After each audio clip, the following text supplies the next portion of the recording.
Luxton and Van Cleve is in the CSA, but they're two unique parks and locations in what they serve. So even though they're in the CSA, they work together for its maintenance and some of the staff, but we still program them separately.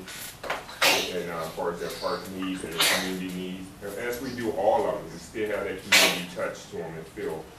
And that's a good way you guys can get involved, is as your park, work with the director, talk to them about what your needs are, because that's one of the things we went out and did. We talked to the community, we had community meetings to see what you need, how you think your park should be, what type of programs you think should be, and we try to cater our programs based on that need of the community. You don't think this park don't service teenagers. It's not a lot of teens happening there. So why is the hours to 9 o'clock? So we adjust our hours to meet more community needs, because we say, well, we'd like to be open a little earlier. So we kind of tweaked that, worked that, and then we had a small team, and they went over here and they played, and we offered programs, and that's where we offered our team programming as a whole. Teens still can come in the park, and we still have some things there, but there wasn't a lot of numbers of teams in some areas. So that's a little bit how we operate from that standpoint. The other piece I want to talk about is, again, all the problems, maintenance concerns, the regional parks, all those within this district is my responsibility. Liz talked about the maintenance, she talked about how we work together, work with the city, our police, all those different departments. I have maintenance, I have a planner. Well, I don't have a planner now. I am the planner as well. So due to cuts, I lost my planner, but I have a maintenance foreman.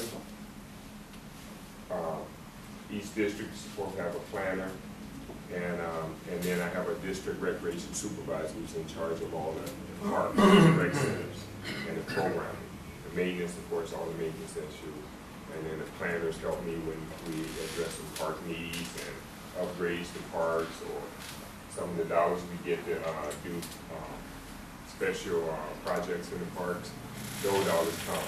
We have a citywide planner who's addressed more of our regionals and some of the other areas, and I work directly with them as well. So like Nickel Island, Boone Island, those projects I'm working with them, it was led by the citywide planner. We have Edgewater projects going on in Edgewater. We acquired the property next to it. Again, we bringing that back up to a usable land and put in and take out all this out now. All the asphalt is coming out. We're going to resod it, and we're going to open it up hopefully by next year into a park. It will be a usable park and extend Edgewater a little bit, so we have a little bigger park. Again, special projects in our parks as a community. If you had ideas of concern, what we develop is new idea program form.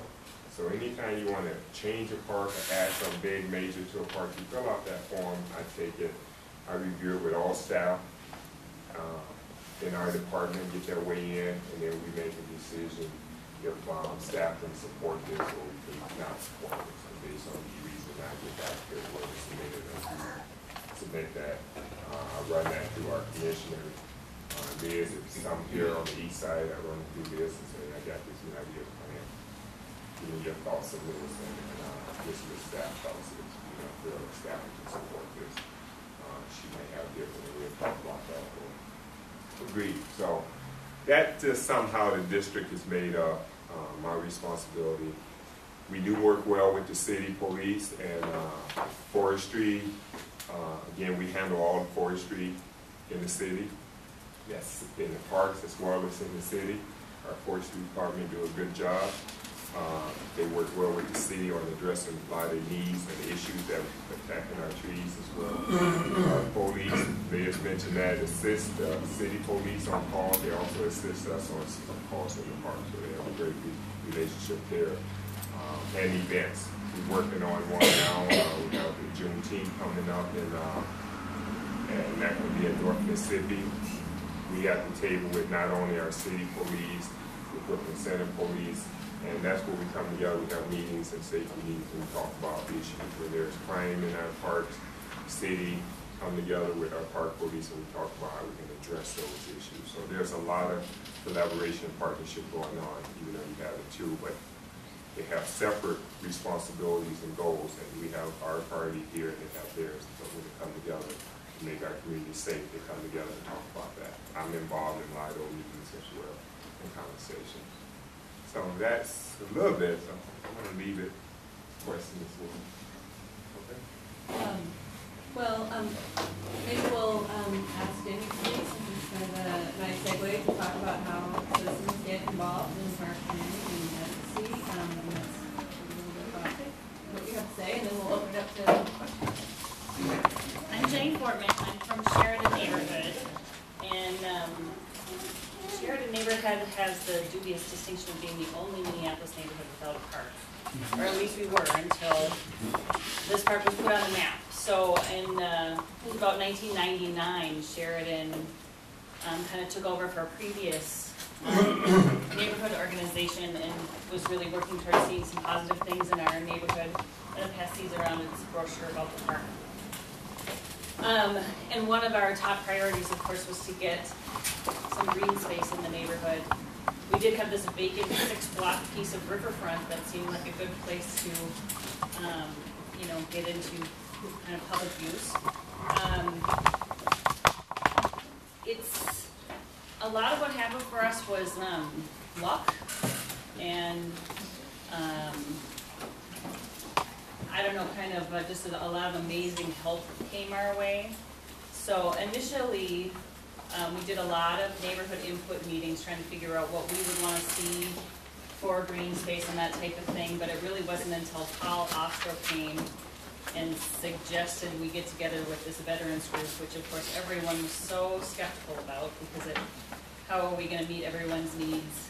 You know, they had a vision, we had a vision, and we brought in the University of Minnesota Design Center, and miracle of miracles, everybody was really satisfied with the design that came up, and it's basically the idea of taking the 6-block long area, making a portion of it a plaza with a veteran memorial with a peace component, incorporating some art into it, and possibly doing art along the long portion. So there's a big enough area, and it all worked together. And then once the design center had finished, then the park board really came on board, and Sheridan started raising money, the park board started raising money. There are some tricky pieces because the park board would consider a memorial public art, and if anybody's tried to put public art in a park before, you'll find out that they won't pay for it and they won't pay for the maintenance of it. So you get this, then all of a sudden you have this burden of trying to raise the money and trying to have an endowment to take care of it in the future. We still haven't resolved that, so don't ask me how you do that. But we're working on it, and we have had a lot of good fortune with the state contributing money. We made it through 2 bond processes. The first bonding was, do you remember how much it was? That was before you started. Well, the second one was $300,000, and I think the first one was $100,000. And I think because it had the word veteran on it, Valenti skipped over it with his big pen. Yeah, and so this brochure gives kind of the history of the park, all the players, kind of how we got to where we are, information on how to donate if you're interested. Please keep them or pass them along if you know someone who might be interested. Otherwise, they cost about $1 a piece, so if you want to just leave them on the table, I'll grab them.